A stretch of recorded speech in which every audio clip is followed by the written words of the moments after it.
Today, we're going to talk about a word you hear all the time, resilience. But we're not just going to give you a dictionary definition. No, we're going to get to the heart of what it really means by digging into two incredible true stories of crisis and survival, where every single second counted.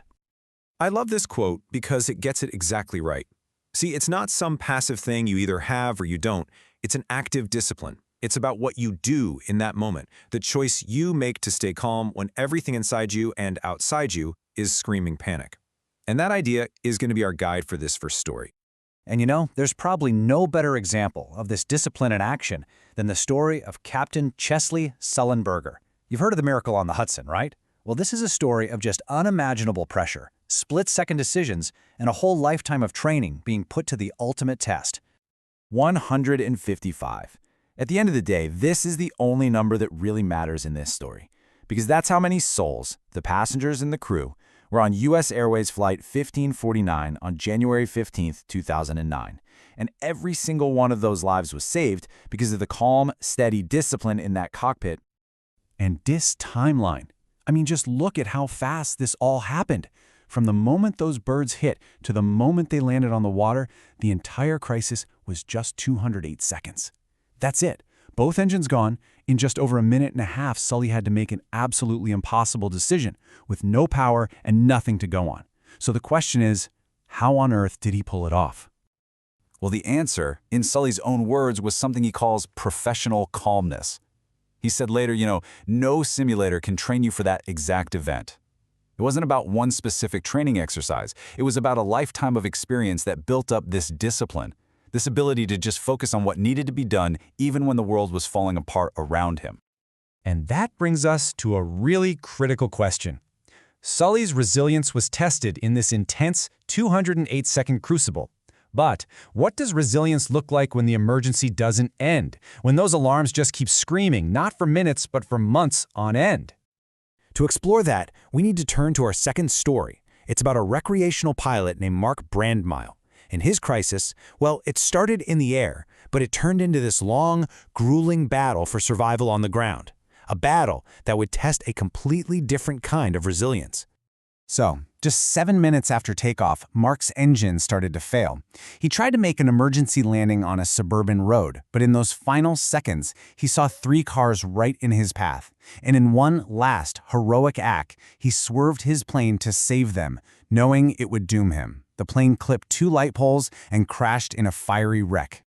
A bystander, a man named Thomas Honeyute, saw the whole thing. He saw the flames, and he just didn't hesitate. He started running towards the fire, thinking to himself, if nobody rescues that pilot now, he's going to die.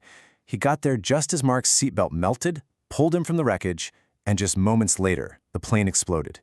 Just an unbelievable act of courage, right? But for Mark, the crisis was really just getting started. He was rushed to a top burn center, and the fight shifted from a split-second crash to a months-long battle for his life, with his wife, Jenny, leading the vigil at his side. And the challenge they were facing was just immense.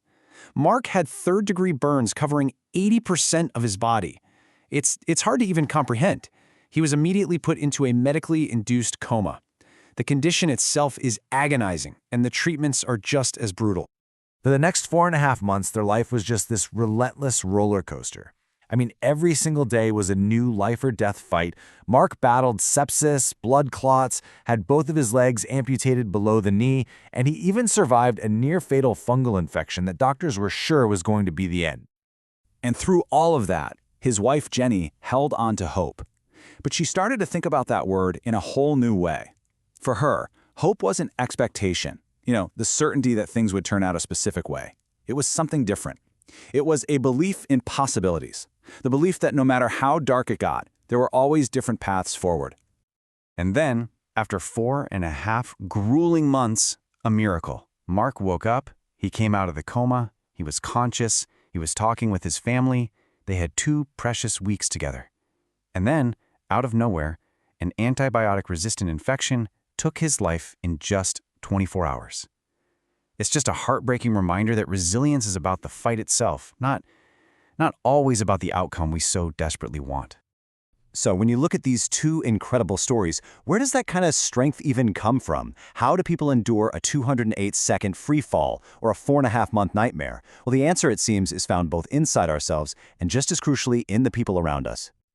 Jenny, who always described herself as a really private person, started an online journal just to keep friends and family updated. But it grew and grew. Soon, over 500 people were following along, and their messages of support were being sent to thousands more. She called it a virtuous circle of love and support, this real, tangible energy that kept her going when she felt like she had absolutely nothing left. So when we put these two incredible stories together, we start to see the real anatomy of resilience.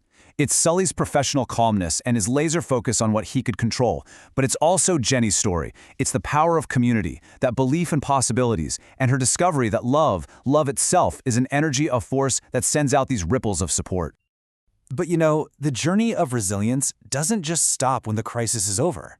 For Jenny, a whole new challenge began, the process of healing, of grieving, and of figuring out how to rebuild a life on her own. This is that final, quiet stage, the resilience of rebirth. A friend gave her this piece of advice, and it's so powerful. After being part of a couple for 30 years, she had to rediscover who she was as an individual. And for Jenny, weirdly enough, the isolation of the pandemic actually forced her to finally face her grief head-on. And through that incredibly difficult process, she started to heal and create a new chapter for herself. You know, there's this great quote from a centenarian doctor who said, "Everything in life is your teacher." The stories of Sully and Mark and Jenny, they are profound teachers about what resilience really is. So the question we want to leave you with is this: in your own life, through your own challenges, big and small, what has life been teaching you?